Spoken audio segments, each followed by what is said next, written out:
اللهم صل على المصطفى حبيبنا محمد عليه السلام. Bismillahirrahmanirrahim. Assalamualaikum warahmatullahi wabarakatuh.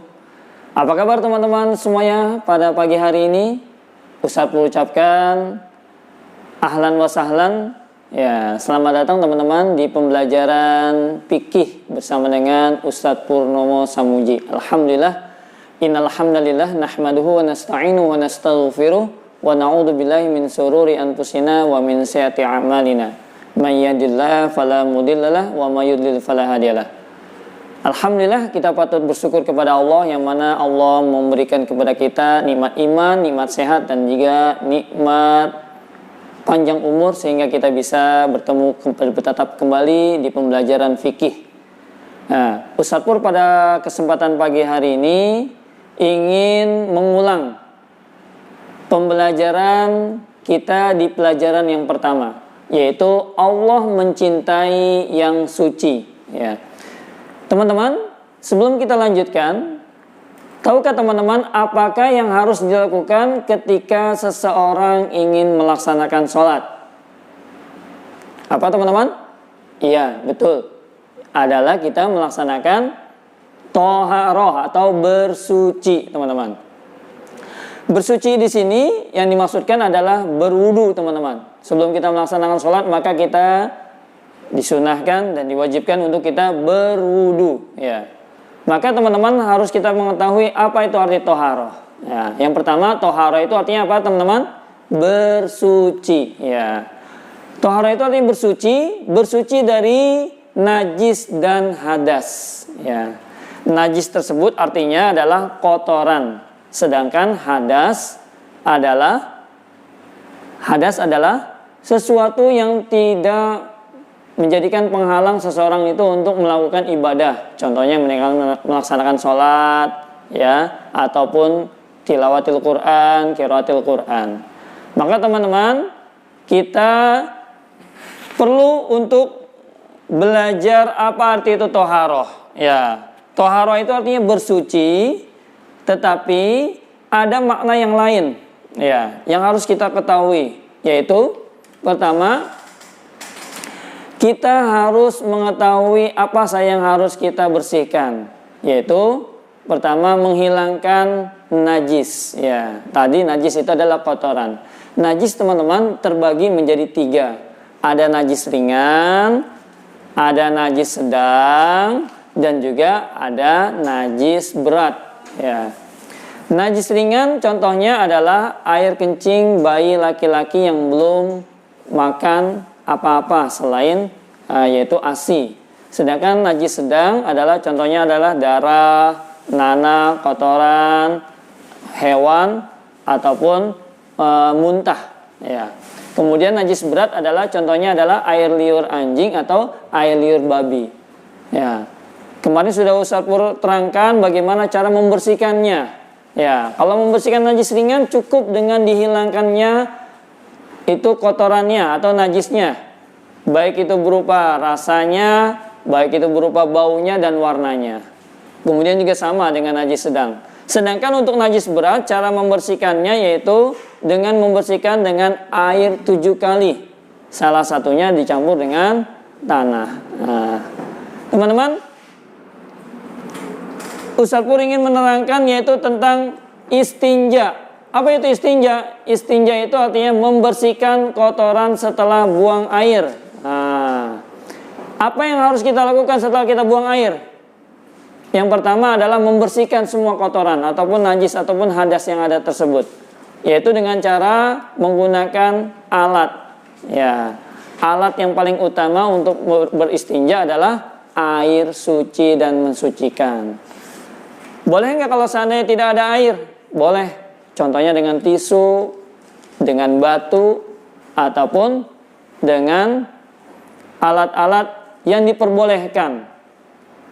Ada nggak yang hal-hal yang tidak diperbolehkan ketika kita beristinja, bersuci? Ada, yaitu tidak boleh menggunakan tulang, dan juga tidak boleh menggunakan kotoran. Mengapa dua hal tersebut tidak boleh?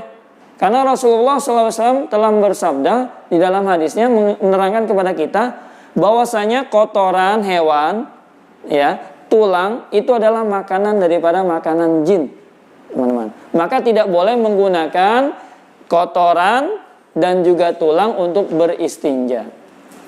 Kemudian adab-adab ketika kita melaksanakan istinja atau buang air. Apa? Yang pertama, ketika kita hendak membersihkan kotoran ataupun ketika kita hendak pup ataupun buang air kecil kah atau BAK ya, teman-teman, maka harus kita bersihkan.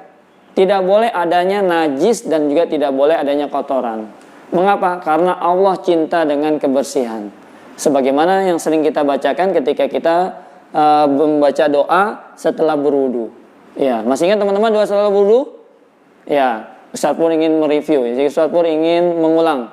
Yaitu doanya adalah Asyhadu an la ilaha illallah wahdahu la syarikalah wa asyhadu anna Muhammadan abduhu wa rasuluh.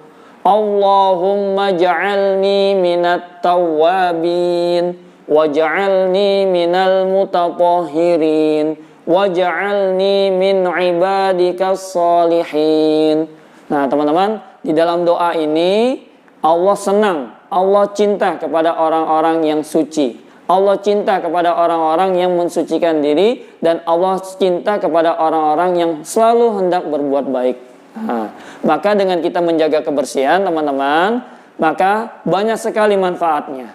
Salah satunya Allah cinta dan juga malaikat akan ridho dan malaikat akan senantiasa mendoakan. Maka perlu kita cari, maka perlu kita perhatikan adab-adab ketika kita buang air. Yang pertama, dahulukan dulu kaki kiri. Yang kedua, jangan lupa membaca doa. Doanya apa, teman-teman? Doa masuk kamar mandi. Allahumma inni a'udzubika minal khubuthi wal khaba'ith. Ya Allah, aku berlindung kepadamu dari godaan setan laki-laki maupun setan perempuan. Maksudnya, teman-teman, kita berlindung karena syaitan, jin senang sekali dengan tempat kamar mandi. Ya, maka teman-teman ketika di kamar mandi usahakan jangan terlalu lama-lama. Ya, mengapa? Karena tempat yang kotor itu lebih disenangi oleh jin dan syaitan. Maka teman-teman, selanjutnya tidak boleh menghadap kiblat ataupun membelakangi.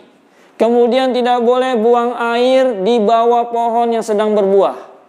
Tidak boleh buang air kecil maupun air besar di tempat-tempat jalan umum dan di tempat kolam yang terbuka. Contohnya teman-teman ketika berenang ataupun ada di dalam sungai, ya tidak boleh di dalam sungainya, tidak boleh di dalam kolam renangnya, ya, melainkan ada tempat khusus, ya. Selanjutnya, ya teman-teman, yang perlu diperhatikan ketika kita beristinja, pastikan semuanya yang telah kita bersihkan hilang semuanya, baik itu baunya, baik itu warnanya dan juga rasanya. Mungkin itu saja yang dapat Ustaz Pur sampaikan untuk pembelajaran fikih di pelajaran pertama. Allah cinta, Allah suka kepada orang-orang yang mensucikan diri. Innallaha yuhibbul mutatahhirin. Innallaha yuhibbul mutatahhirin. Mungkin itu saja yang dapat Ustaz Pur sampaikan. Terima kasih atas perhatiannya. Sampai bertemu dengan Ustaz Pur di pembelajaran yang lainnya. Assalamualaikum warahmatullahi wabarakatuh.